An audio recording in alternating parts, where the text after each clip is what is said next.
I mean, basically, I said that the period after I joined Cambridge department was a very bad time for me, and I got very worried about being around when I had to come up for tenure. I felt that would be very difficult to live with in a concrete way. And Ray Smith from Chicago came up with the offer of a job as a professor in a new school for social sciences in the Caribbean that he had helped to establish. And I wasn't sure how long I could go for, and I went to Ernest and I said it could be anything from 2 months to 2 years, and he said take 2 years. So I took the 2 years, and my promotion to tenure was being decided while I was away. So, and this time in Jamaica was really, I believe, the formation of my kind of mature intellectual life as an anthropologist. Something really profound happened there. I mean, and I felt what it was that I had been raised in Britain. I went to West Africa. I spent the best part of a decade in the United States. And I was always, triangulating these. But there was something about the Caribbean and Jamaica in particular that seemed to synthesize all the other three. I mean, America was new in the sense that the Caribbean was new, but they'd done away with the old world, more or less. Whereas in the Caribbean, Africa and Europe was still very powerful culturally and socially in the society. So it was a new society, but not as new as America. And so I found myself there being able to run through the different parts of my engagement with the world, with what I now think of as the history of Atlantic racism, if you like. And it was just an enormous boost and a synthetic moment for me. And in the course of that, I read everything that CLR James had written, published, and I wanted to see him, and I arranged to see him. And in the process of meeting him, I met his assistant Anna Grimshaw, fell in love, and but in the meantime, I mean, I had decided I didn't want to come back to Cambridge, and I had been fishing for a job at Washington University, St. Louis, and I got an offer from them at the same time as I met James and Anna in the summer vacation between the first and second years of my Jamaica study, which is literally the best job I've ever been offered in my life. It was full professor, $80,000, half-time teaching, half-time in Douglas North's Institute of Political Economy, a research assistant, and the main say in making 5 new appointments to turn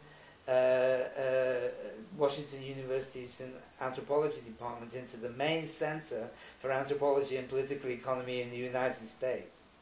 Didn't you take this one? Well, they made me this offer, and I went back to Jamaica, left Anna, who I just met, and as soon as I got back to Jamaica, she sent me a postcard saying, if you want to go to America, all bets are off. Yeah. That she couldn't leave James, and she had bad experience of being in America before. So I just phoned up the guy and said, great job, sorry, but I met a woman. And so after that, I decided I would come back to Cambridge, and we were with James. I mean, she had been with James. James was living here in Britain. In Brixton, and she was working as his research assistant and general minder. And back to Cambridge now as a tenured lecturer, and and until James died a couple of years later, I divided my time between Cambridge and Brixton. Why were you so interested in James? I felt that there has never been a writer who touched me so deeply. I mean, I've mentioned already that I felt greatly in the debt of Jack and Maya, but I have always felt since then that the only mentor I have was James, and this mentorship was achieved simply by his writing. I felt that, I mean, I read about 14 of his books when I was in Jamaica, and I felt that this thing, what he was writing, was specifically meant for me. And I wrote a very peculiar letter to him when asking to see him. And it came about in a rather kind of magical way. I mean, I was staying in a house on the north coast of Jamaica that used to belong to Errol Flynn, and I had my daughter Louise with me, and she was playing in the sea, and I was reading Anna Grimshaw's collection of James's occasional cricket writings. James was Neville Cardus's second in command as cricket correspondent for the Manchester Guardian in the 1930s, and he lived in Lancashire with Leary Constantine and so on. So I'm reading about, and I'm reading these reports of my father's cricketing heroes, watching my daughter, you know, play on the edge of a turquoise ocean in the Caribbean, you know, and I suddenly had this moment, this sense of everything collapsing into a single, you know, epiphany, if you like, in which I felt a complete sense of identity with this old man, and I realized, you know, that he and I had been moving through the same places, but in different sequence and direction, from very different starting points, with essentially Africa, Britain, the Caribbean, America. And I had, as I said earlier, I'd formed this sense that my Jamaican sojourn had given me a kind of cubist view of the relativity of all the different parts of the puzzle that would allow me to place myself at different points in the picture simultaneously.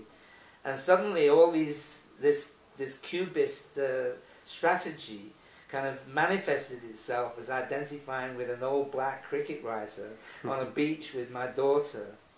And but the groundwork for that was the fact that I never read anything but, you know, a body of work by anyone that seemed to touch me so deeply. And thanks to Anna, I had a chance to spend a couple of years with him before he died, and it was quite extraordinary. I mean, you know, he was old school. You know, he would say, "Go to Selfridges and buy me wood pigeon, Schubert, and the best claret." And or, you know, 2 weeks before he died, we watched Tiananmen Square on TV together, and he says,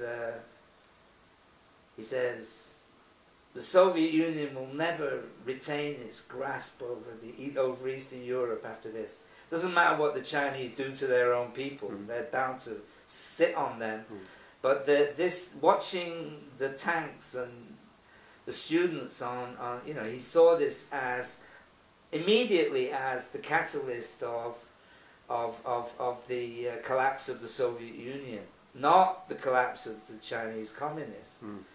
And it turned out to be the case that same year.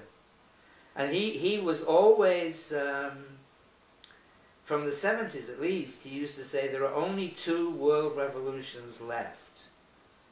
The second Russian Revolution and the second American Revolution.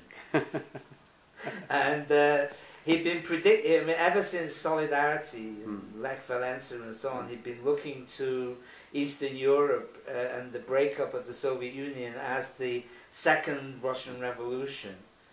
And of course we're still perhaps waiting for the second American Revolution. I was going to say, maybe it's going to happen. Maybe Obama is it, or maybe not.